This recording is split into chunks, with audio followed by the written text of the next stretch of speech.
بسم الله الرحمن الرحیم. این لحظه می خواهم یک قصه کوتاه برایتان نقل کنم.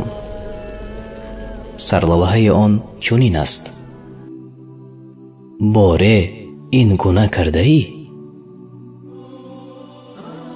به کودکانی که در کوچه بازی می کردند مراجعت کرده از آنها خواهش نموده می گفت: برای من از الله مغفرت پرسید، چون شما کودکید و گناه ندارد.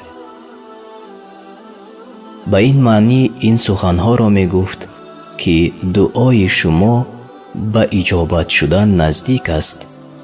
منظور کودکان. این نفر نه دزد و نه راهزن و نه اکثر عمرش را در گناه گذرانیده باشد. نه، این نفر عمر فاروق بود که تا این حد از گناههایش در هراس بود.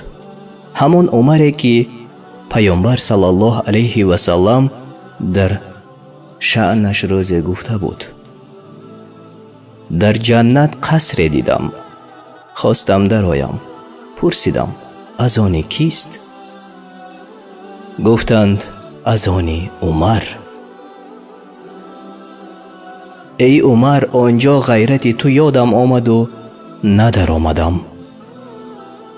عمر رضی الله عنه اشکش ریخت و گفت: ای حبیب الله صلی الله علیه و سلم، نخود غیرت و غضبم را بالای شما کار برم.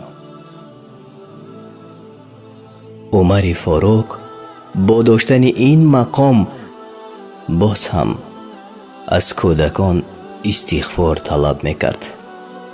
مگر تو نیز باره از کودکان دعا خواسته ای؟